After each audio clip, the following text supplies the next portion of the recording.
برشادها على آله وصحبه ما قامت الدروس والسطور لعيون الألفاظ مقام بيانها وسوادها. أشهد أن لا إله إلا الله وحده لا شريك له، وأشهد أن سيدنا محمدا عبده ورسوله لا نبي بعده. اللهم صل وسلم وبارك على نبينا محمد وعلى آله وصحبه أجمعين.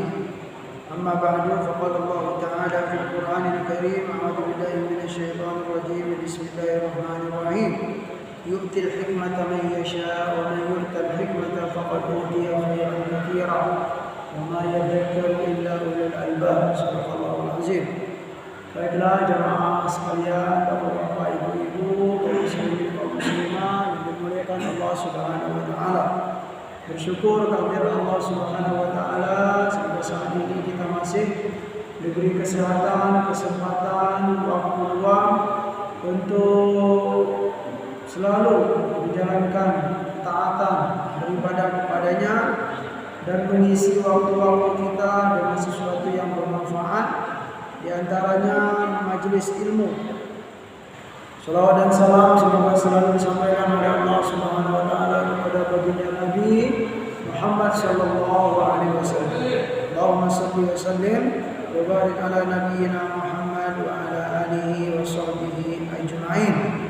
Amma ba'du, selanjutnya kita hari ini melanjutkan pembacaan kitab hadis at-targhib wa tarhib, hadis-hadis anjuran dan hadis-hadis larangan dari Rasulullah SAW.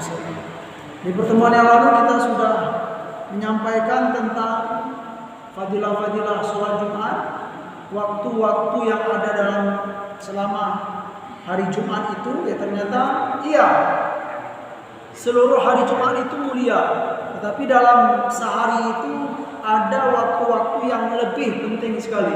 Kalau bisa jangan sampai terlewatkan. Karena di waktu yang penting itu doa sangat mustajab sekali, kata Nabi SAW. Dari riwayat hadis yang kita baca ada dua titik waktu. Yang pertama, waktu ketika khatib berada di atas mimbar, ketika khatib duduk di khutbah pertama, ya, itu sampai selesai sholat.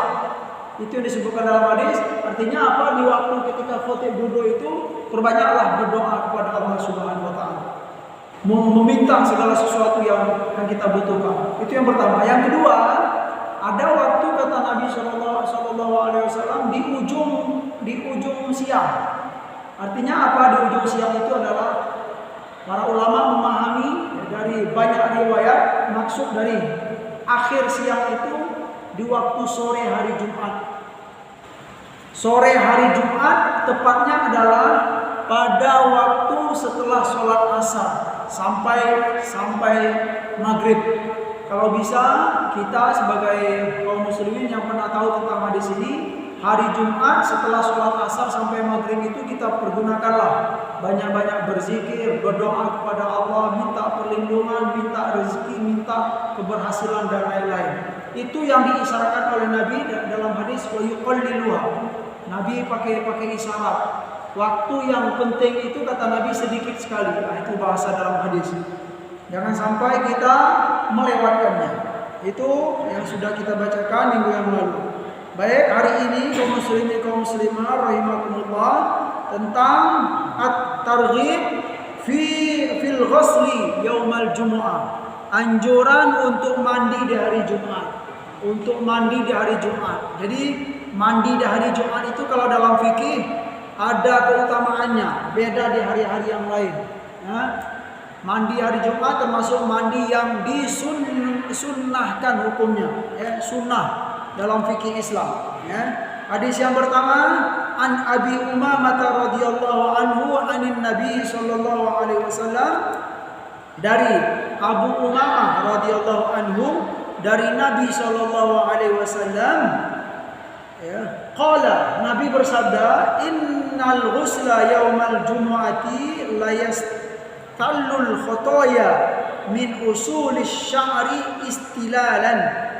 Sesungguhnya mandi di hari Jumat itu kata Nabi Sallallahu Alaihi Wasallam itu akan menggugurkan kesalahan-kesalahan, dosa-dosa kecil kita dari akar rambut ya, yang ya, sampai mencucur ke bawah gitu loh bahasanya, mengalir seperti air yang kita pakai mandi itu, yang kita siram dari kepala atau dari min usulis sya'ri ya, dari akar rambut dia akan mengalir seperti apa, seiring dengan air mandi yang kita siramkan ke badan ini. Itu diantara apa, fadilah mandi di hari Jumat. Niatkan untuk mandi hari Jumat, niatkan untuk menghidupkan sunnah Nabi, dan niatkan untuk ya persiapan pergi sholat Jumat.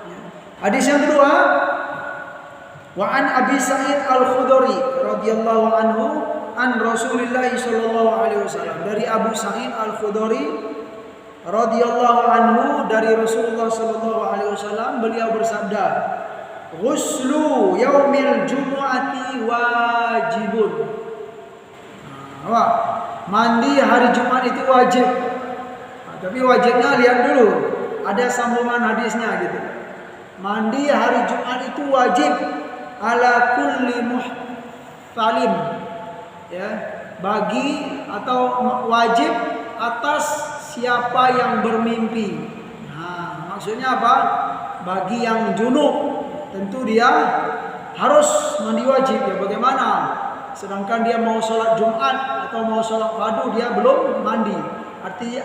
Artinya di sini adalah wajib ini bagi orang yang mandi wajib gitu ya. Bukan bagi orang yang tidak mandi wajib. Ya, padahal ya kita sudah mengetahui juga dalam hukum fikih, mandi hari Jumat itu adalah termasuk mandi yang disunnahkan hukumnya. Sama seperti mandi apa? Mandi hari Jumat, mandi hari raya, mandi ketika seorang yang non-Islam masuk Islam, baru masuk Islam, itu dianjurkan untuk mandi. Mandi biasa itu termasuk mubah hukumnya.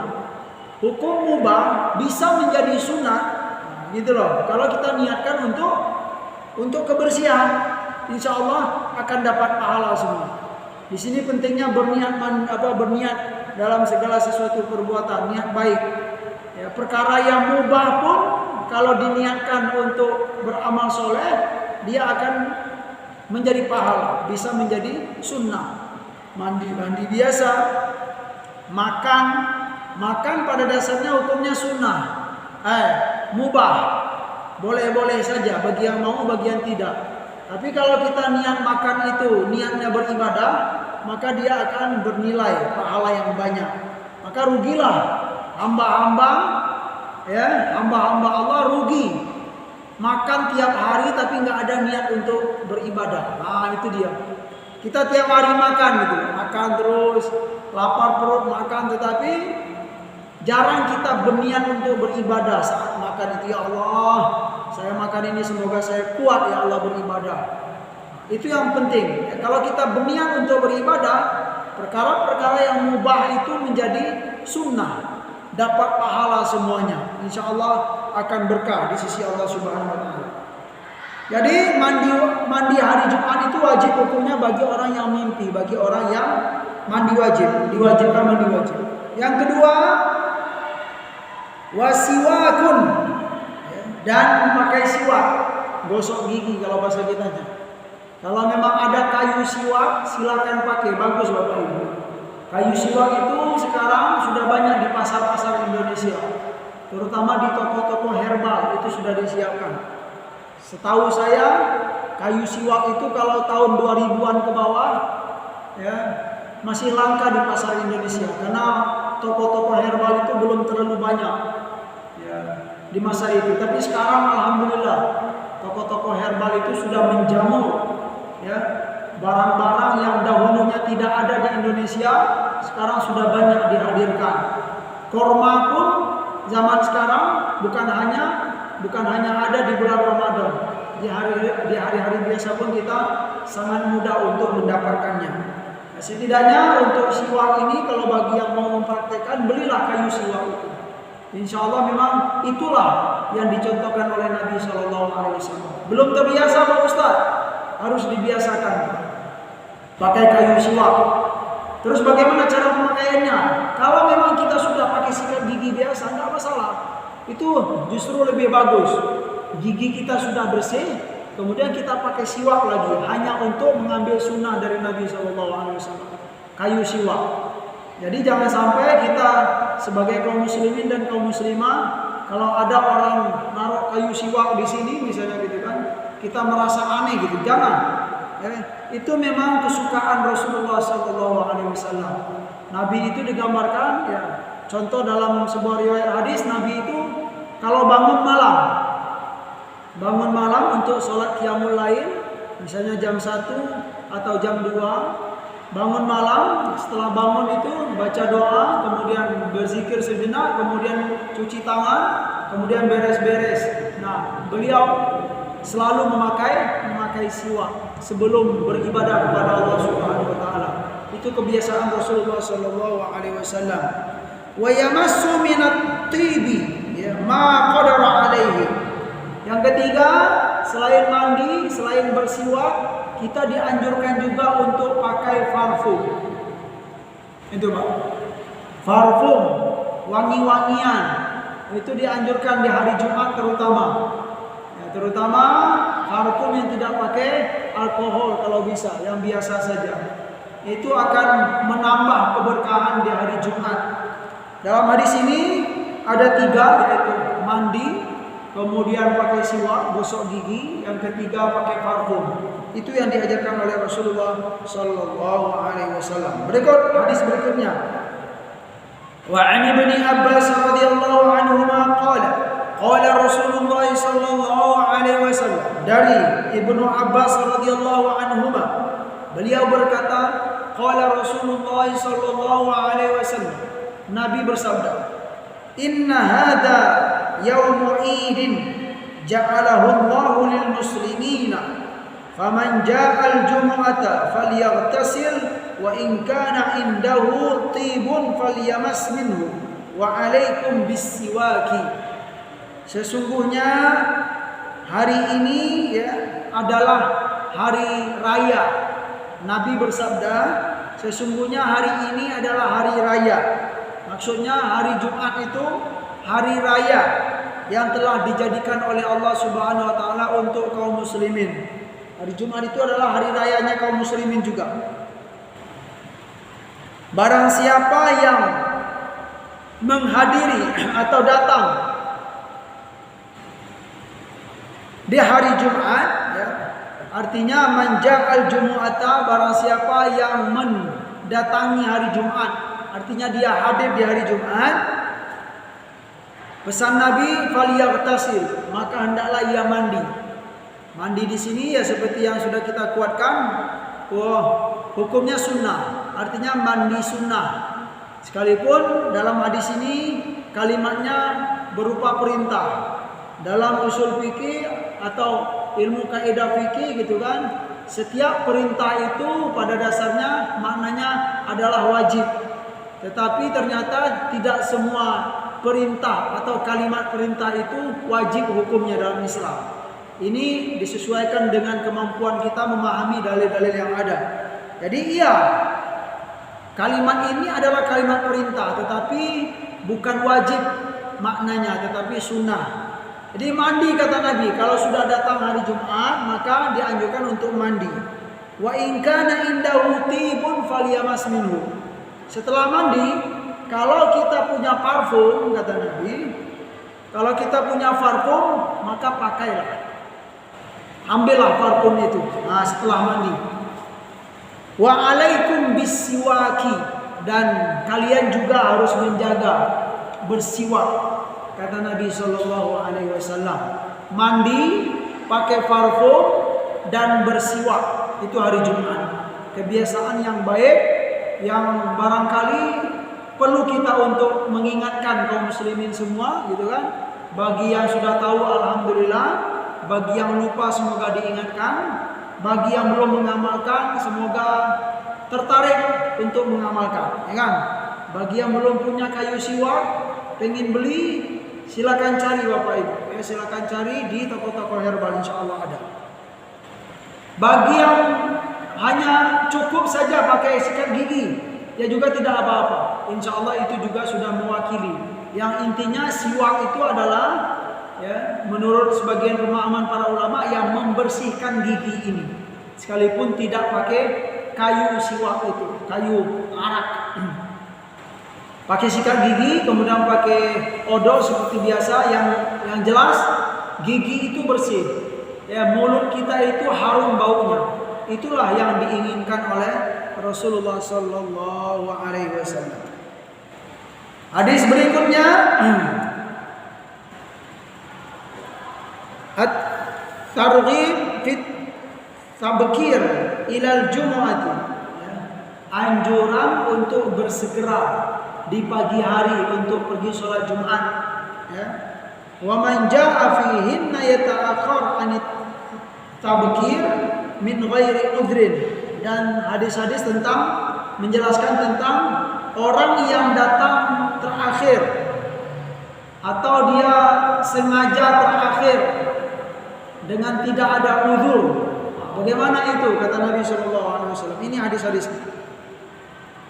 An Abi Hurairah radhiyallahu anhu, dari Abu Hurairah radhiyallahu anhu, anna Rasulullah sallallahu alaihi wasallam qala, bahwa Rasulullah sallallahu alaihi wasallam bersabda, man ightasala yaumal jumu'ati ghuslal janabah thumma raha fi as-sa'ati al-ula faka'annama qarraba badanatan wa man raha fi as-sa'ati ath-thaniyah faka'annama qarraba baqara wa man raha fi as-sa'ati ath-thalithah faka'annama qarraba kabshan aqran wa man raha fi as-sa'ati ar-rabi'ah faka'annama qarraba dajajatan wa man raha fi as-sa'ati al-khamisah faka'annama qarraba baydatan fa idza kharaja al-imamu hadaratil malaikatu yastami'una adh-dhikr.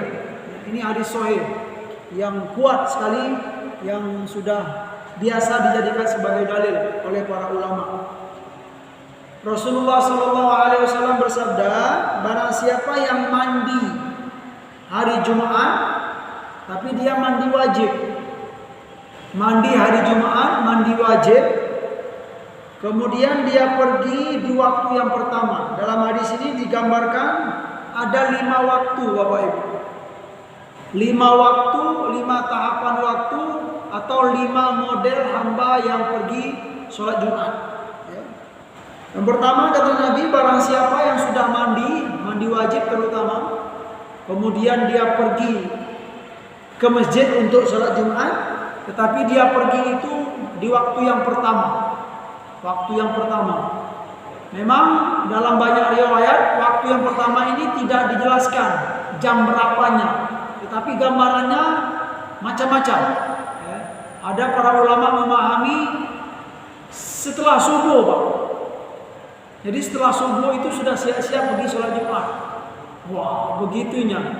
Ya, begitu sekali perhatian kaum muslimin atau hamba-hamba soleh yang digambarkan zaman dahulu. Ya, terutama mungkin bagi hamba-hamba yang memang tidak ada kerjaan atau memang sudah siap, ya, menyiapkan waktu untuk berzikir kepada Allah Subhanahu wa taala.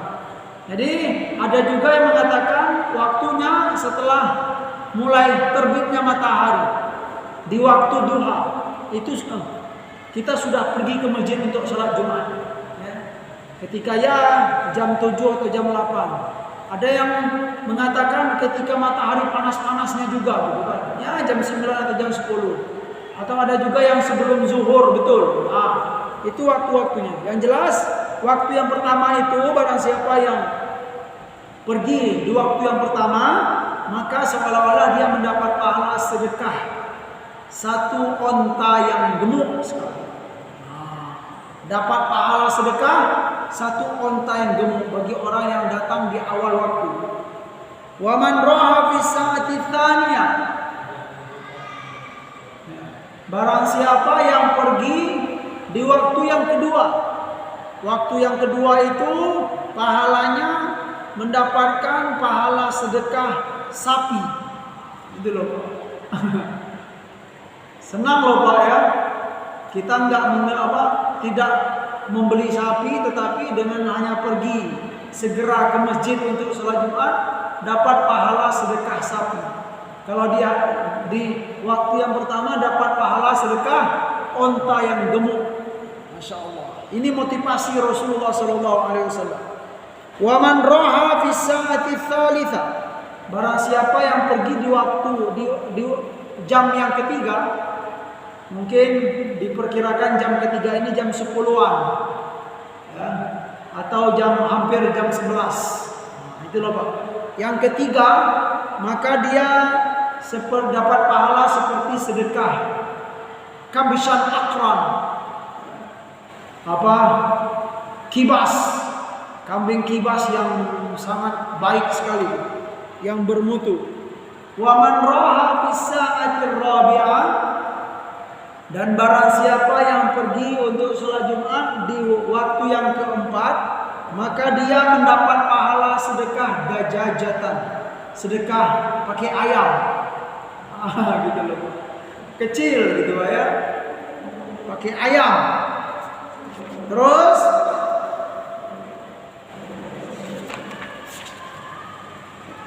dan barang siapa pakai ayam, yang kelima, waman roha fi sa'atil khamisah, yang terakhir, barang siapa yang pergi untuk sholat Jumat di waktu yang kelima.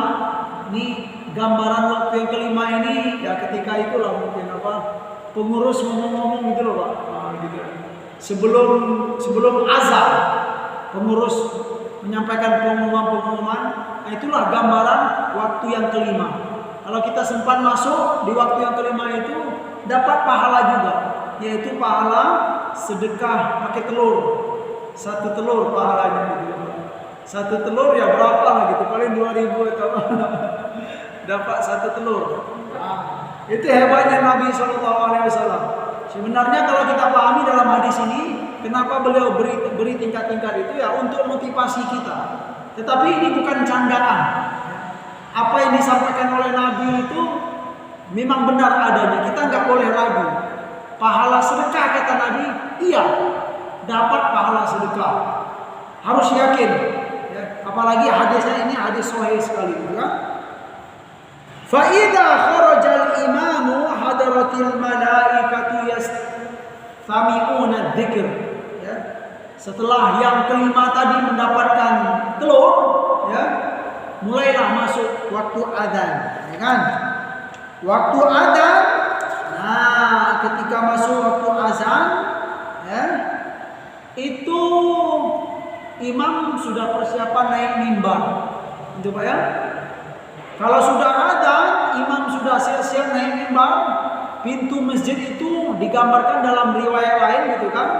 Pintu masjid itu ditutup oleh para malaikat. Dalam riwayat lain dijelaskan lebih detail. Jadi di setiap hari Jumat itu Bapak Ibu, para malaikat itu duduk di pintu-pintu masjid. Mereka duduk itu pegang buku list, buku absen Pak. Iya, digambarkan dalam hadis. Mencatat siapa yang dulu? Catat. Mereka duduk kata Rasulullah SAW. Ketika azan sudah dikumandangkan, ketika khatib sudah naik mimbar, malaikat yang duduk di pintu-pintu masjid itu melipat buku absen. Nah, gitu loh Pak. Sudah, ya. Nggak ada lagi jatah. Sekalipun telur pun kamu nggak dapat. Gitu loh. Ya. Dijelaskan, sedekah dengan 1 telur pun kamu sudah tidak dapat. Karena apa? Lembaran buku absen sudah ditutup oleh para malaikat. Nah, itu dia. Kemudian, fa idza kharajal imamu hadaratil malaikatu yastami'una dzikr. Digambarkan dalam hadis ini ketika imam sudah siap-siap untuk naik mimbar menyampaikan khutbahnya, itu para malaikat yang ada di pintu-pintu tadi Pak mempersiapkan diri untuk mendengarkan adzikir. Dzikir maksud di sini adalah mereka mendengarkan dzikir itu, arti dzikir itu adalah mendengarkan khutbah. Gitu loh. Jadi dzikir yang dimaksud dalam hadis Nabi itu khutbah. Khatib yang menyampaikan khutbah itu didengar oleh para malaikat dengan penuh kekhusyuan. Itu yang disampaikan oleh Rasulullah Sallallahu Alaihi Wasallam. Setidaknya dengan mendengarkan hadis ini kita harus termotivasi. Mungkin dalam prakteknya mungkin begini, ya. Kalaupun kita belum sempat untuk pergi di pagi hari seperti para ulama zaman dahulu, mungkin beda alamnya atau beda waktunya. Setidaknya misalnya kita pergi bekerja jam 7 atau jam 8 pergi bekerja. Setidaknya ketika kita keluar rumah di pagi hari Jumat itu kita sudah niat. Gitu loh Pak. Ya Allah, saya sudah siap untuk sholat Jumat ya Allah. Niatkan dalam hati untuk sholat Jumat sekalipun kita belum pergi ke masjid di pagi hari itu. Kita pergi ke kantor atau pergi mencari nafkah. Niatkan niat sholat Jumat untuk segera pergi sholat Jumat itu di pagi hari saat kita baru keluar dari rumah. Insya Allah kalau menurut kami gitu ya, pahala yang dijanjikan oleh Nabi itu kita dapatkan juga. Karena memang intinya dalam hadis ini adalah perhatian gitu loh.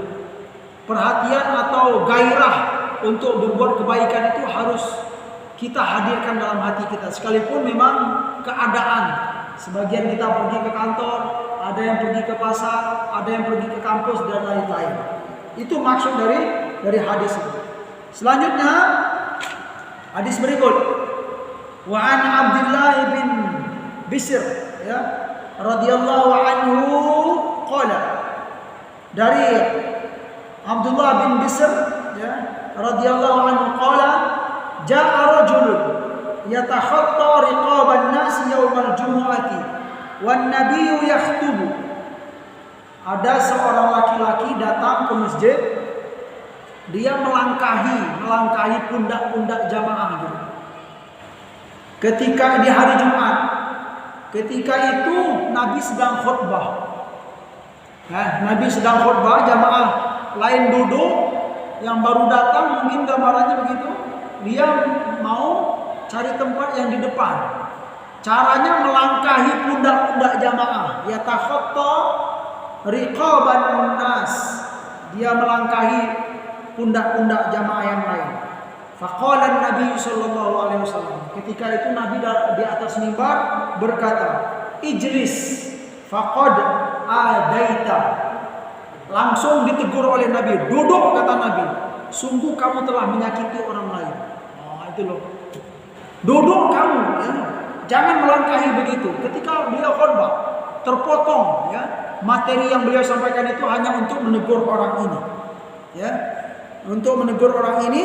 Duduk kamu kata Nabi, sungguh kamu telah menyakiti orang lain dengan melangkahi pundak-pundaknya. Wa rawahu Ahmad wa Abu Dawud wa Nasa'i wa Ibnu Khuzaimah wa Ibnu Hibban. Hadis ini sahih, hasan, bagus ya. Diriwayatkan dari Imam Ahmad, Abu Dawud, Nasa'i, Ibnu Khuzaimah dan Ibnu Hibban. Wa zada, dan dalam riwayat lain dikatakan ya, pakai kalimat bukan hanya faqad adaita, ijlis, duduklah kamu kata Nabi. Dalam riwayat hadis lain dipakai kalimat wa anaita ya. Duduk kata Nabi, kamu telah menyakiti orang dan kamu telah terakhir tiba gitu loh. Ya. Akhartal majid. Anaita itu artinya kamu datang terlambat. Dalam riwayat lain dikatakan, di atas mimbar Nabi mengatakan, duduk, ya, kamu telah menyakiti orang dan kamu telah datang terlambat. Maksud Nabi itu barangkali ya, kalau sudah terlambat jangan kejar, jangan berharap untuk apa? Duduk di paling depan. Ya. Terima saja di mana kamu dapat kalau terlambat datang. Ya, sehingga kamu tidak melangkahi pundak-pundak orang. Itu yang diinginkan oleh Rasulullah Sallallahu Alaihi Wasallam. Artinya, kalau kita ingin sop-sop yang di depan, ya datanglah segera. Itu solusi. Ya, nggak boleh kita, ya, karena kita mengejar sop yang di depan, melangkahi orang lain itu tidak baik. Begitulah salah satu mulianya ajaran Nabi Sallallahu Alaihi Wasallam, ajaran Islam secara keseluruhan. Melangkahi pundak saja itu sudah dianggap menyakiti. Ya, subhanallah. Itu sudah dianggap menyakiti, nggak boleh kata Nabi melangkahi pundak orang itu. Apalagi kalau menyakiti dengan kata-kata, dengan fitnah dan lain-lain. Ya. Inilah mulianya ajaran Islam kaum muslimin rahimakumullah, muslimat rahimakumullah. Berapa menit lagi Pak Haji? Nisha? Oh masih lama ya, 10 menit. Ya Masya Allah ya. Hadis yang pertama, hadis yang kedua, 3, 4 ya. Baru 4 hadis. Sampai di sini dulu Bapak Ibu yang mungkin ada yang mau ditanyakan sedikit. Iya Pak, Masya Allah Pak Haji. Ada di suatu masjid pejabat itu sudah disediakan tempatnya di depan, sedangkan datang terlambat, sehingga mereka datang masuk melangkai ini. Ya jamaah. Gimana? Ya kalau menurut yang kita pahami dalam hadis ini gitu kan, itu termasuk hal yang tidak baik. Tetapi itu dia Pak. Kita harus mempertimbangkan juga, kita harus menerima juga, ya kan? Kalau memang pejabat itu dia sekali-kali datang ke masjid itu, gitu kan? Artinya dia tamu besar, ya, boleh-boleh saja lah untuk disediakan sebagai penghormatan. Dan biasanya kalau pejabat-pejabat besar itu beliau masuk ke masjid, ya, sekalipun sudah penuh, biasanya dikasih jalan, ya kan? Jamaah itu ngasih jalan, itu artinya. Jadi, tapi kalau dia memang biasa sholat di sana, gitu kan? Misalnya tinggal di komplek, kemudian dia biasa sholat di masjid komplek itu, ya. Kemudian dia dikenal oleh orang, kemudian dia minta karena dia pejabat, tolong sisakan, ya, 1 sop untuk saya, 1 baris untuk saya. Itu kok kalau menurut kami nggak layak, gitu. Karena memang dia bukan sebagai tamu yang harus dihormati gitu kan. Lain lagi kalau memang dia jarang-jarang sholat di sana atau sebagai tamu, ya, itu diperbolehkan, ya, sebagai penghargaan juga gitu loh, penghormatan kita kepada orang-orang yang ya banyak jasanya atau yang bertugas demi kemaslahatan umat. Itu sih Pak. Ya Pak ya. Kalau jarang-jarang Pak. Tapi kalau setiap hari dia sholat di sana minta di booking, itu sebaiknya jangan dilakukan. Artinya ya tidak baik. Semua kita ini sama, gitu dia. Ya Pak. Setiap hari gimana Pak? Ya kalau setiap hari, menurut kami itu tidak baik. Ya. Yang jelas dari hadis ini kalau kita perhatikan, siapa yang mau sop pertama, sop yang terdepan, datanglah segera. Itu intinya. Siapapun dia, ya, siapapun dia. Wah, gitu loh. Lain lagi kalau sebagai ya orang yang diundang di suatu tempat itu, kemudian beliau orang yang terpandang dimuliakan dalam masyarakat, sekali-kali datang ke sana di masjid itu, ya, insya Allah diperbolehkan, tidak sampailah seperti menyakiti kaum muslimin gitu. Tapi kalau setiap hari minta di booking tempat, sedangkan dia pun juga tidak ada halangan untuk hadir segera, tapi sengaja datang di akhir-akhir, itu tetap saja sesuatu yang tidak baik menurut hadis Rasulullah SAW. Baiklah, kita lanjut Pak ya, hadis berikut. At-tarhib minal kalam wal imamu yaktubu wat targhib fil insati. Larangan Nabi berbicara saat khotib sedang berkhutbah. Larangan Nabi kita berbicara saat imam sedang berkhutbah di atas mimbar, dan anjuran untuk diam. Itu dia. Anjuran untuk diam. An Abi Hurairah radhiyallahu anhu anna Nabiy sallallahu alaihi wasallam qala idza qulta li sahibika ansib wal imamu yaktubu faqad laghauta. Apabila kamu berkata kepada temanmu, kepada sahabatmu di samping, ansib, diam. Sedangkan imam sedang menyampaikan khutbah, faqad laghauta, sungguh kamu telah berbuat laghaw. Laghaw itu apa maknanya kemarin sudah kita sampaikan? Sia-sia sholat Jumatnya, Pak. Atau makna lainnya, sholat Jumatnya senilai dengan zuhur saja, dia tidak dapat fadilah Jumat. Dia tidak dapat fadilah sholat Jumat, dan sholat Jumatnya dianggap sebagai sholat zuhur. Artinya apa? Dia telah berbuat laghaw. Laghaw itu sesuatu yang sia-sia. Loh, itu Pak ya, hanya menegur teman saja nggak boleh. Berarti dalam ketika khutbah, imam menyampaikan khutbah itu kita harus punya siasat masing-masing. Kalau memang ada orang ribut ngobrol di samping kita, kita harus cari jalan selamat, diam saja. Jangan tegur, biarlah. Karena kalau kita menegur, kita pahala Jumat dan fadilah Jumat kita akan sia-sia. Begitu pentingnya mendengarkan khutbah dari khotib, terutama sholat Jumat itu. Nah, jadi tidak baik. Dari hadis ini juga perlu kita sampaikan bahwa khotib itu memang khotib dan khutbah yang disampaikan itu, terutama khutbah Jumat itu memang sesuatu yang sakral dalam Islam. Artinya apa? Memang sesuatu yang sangat diagungkan sekali, ya kan? Khutbah Jumat dan khotib itu loh. Ya, khutbah dan khotib itu kan sama dengan menggantikan nabi gitu kan. Ah gitu loh. Nabi dahulu begini gitu kan. Makanya kita harus melakukan itu. Jadi kalau ada khotib yang sudah dipilih oleh suatu masjid, itu sesuatu kehormatan sekali, bukan hal yang sepele gitu. Makanya pengurus pun kalau mencari khotib itu yang memang harus yang hati-hati gitu.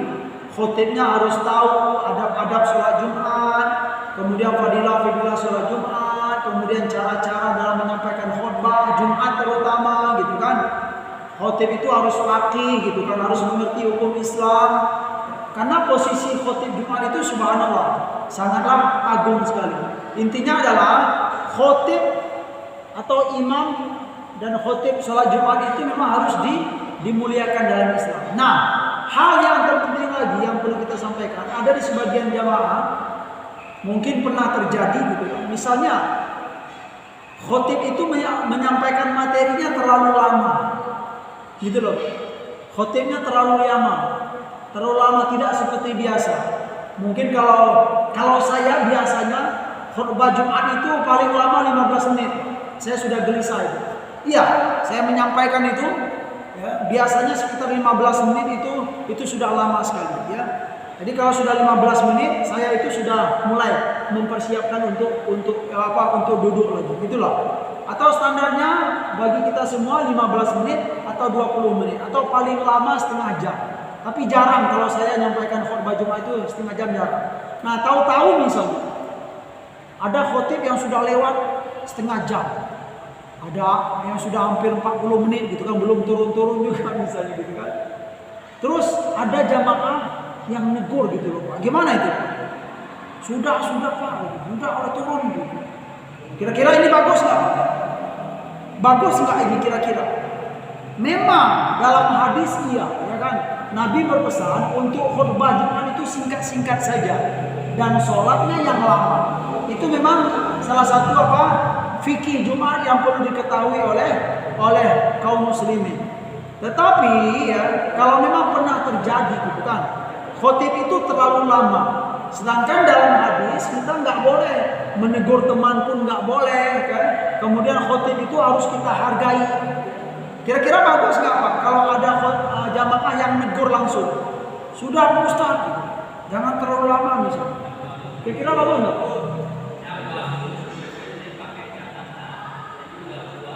Oh nggak bersuara? Oh gitu, dikasih catatan Pak Haji. Untuk kasih catatan itu Pak Haji, ya, kalau menurut kami sih juga termasuk laghaw itu. Ya, karena dia bergerak atau melakukan sesuatu yang di luar mendengar khutbah Jumat. Itu termasuk laghaw tadi, ditakutkan untuk termasuk laghaw. Tapi sebenarnya yang ingin saya sampaikan adalah kita dalam Islam itu karena khotib itu adalah posisinya mulia gitu, dimuliakan. Sebaiknya jamaah yang ada pada waktu itu bersabar saja dahulu. Ya, bersabar saja. Iya, terkadang yang negur langsung itu mungkin beliau ini nggak tahu ya kan adab-adab dalam mendengarkan khutbah. Bersabar saja, silakan bersabar. Setelah Jumat baru disampaikan ke khotib. Iya Pak Ji.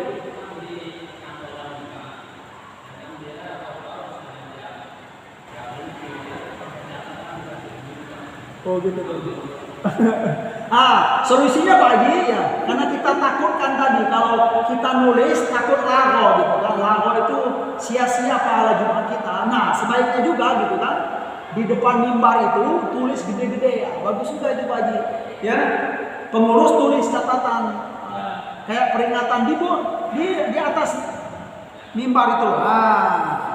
Pas khotib naik itu dimohon dengan segala hormat gitu kan.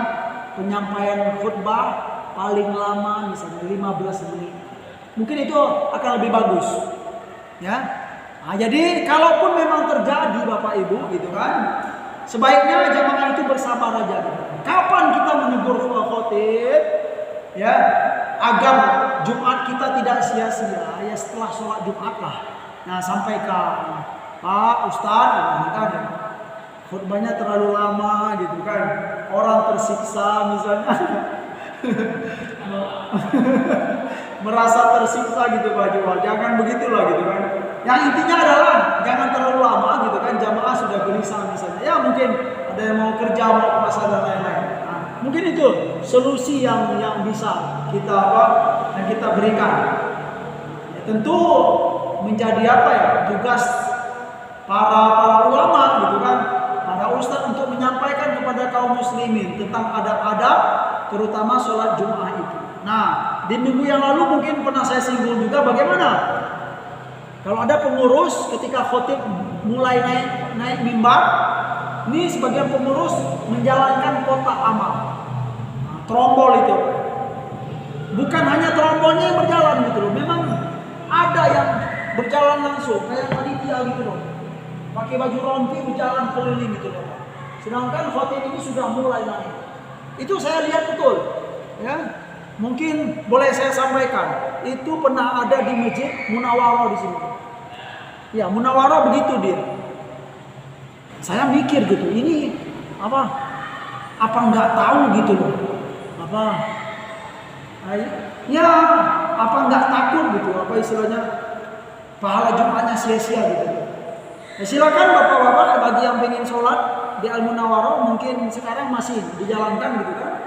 Itu panitia untuk mengumpulkan sedekah itu berjalan betul. Padahal khotib sudah naik mimbar. Ya, sebaiknya gitu kan, kalaupun mau berjalan kalau bisa sebelum ataupun setelah khotib naik mimbar setelah sholat silakanlah berjalan sebentar. Insya Allah itu akan tidak mengurangi lah dana yang didapat insya Allah gitu kan. Kaum muslimin kalau sudah niat untuk bersedekah terutama di hari Jumat itu ya kan, tidak pakai trombol pun disampaikan oleh pengurus gitu kan, kotak amal ada di pintu kita misalnya kan, udah insya Allah kaum muslimin yang sudah niat itu akan memberikan dananya.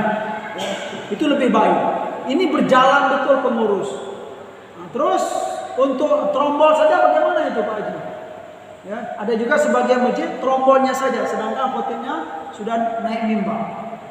Kalau bagi saya juga termasuk dikhawatirkan untuk lago kita gitu kan, kita pegang-pegang gitu loh.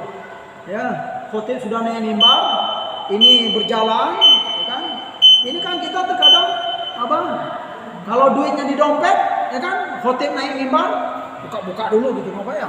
Cari pilih-pilih dulu, taruh lagi, sedangkan ini khotib naik mimbar. Itu dikhawatirkan lago. Makanya kalau maupun menjalankan kota ya, sebelum khotib naik mimbar ataupun terang-terangan kita harus jelaskan sebelum khotib naik mimbar. Iya memang itu juga kendalanya. Tapi nggak masalah sih Pak Haji disampaikan oleh pengurus gitu kan. Sebelum khotib naik mimbar, jamaah yang ingin bersedekah gitu kan, insya Allah masjid kita sudah menyiapkan kotak-kotak amal gitu kan. Kotak amal ini sudah kita siapkan di pintu juga, atau sebelum khotib naik mimbar pun juga jalankan saja. Saya yakin kalau orang sudah niat dari rumah itu untuk sedekah, dicarinya Pak.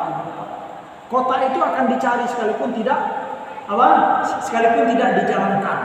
Nah, mungkin itu dulu ya, semoga bermanfaat gitu kan. Sekalipun sedikit-sedikit hadis dari Rasulullah ini kita bacakan. Ya, terima kasih atas segala perhatian, mohon maaf atas segala kekurangan. Subhanakallahumma wa bihamdika asyhadu an la ilaha illa anta astaghfiruka wa atubu ilaik. Wassallallahu ala nabiyyina Muhammad wa ala alihi wasallam. Wa akhiru da'wana anil hamdulillahi rabbil alamin. Wassalamualaikum warahmatullahi wabarakatuh.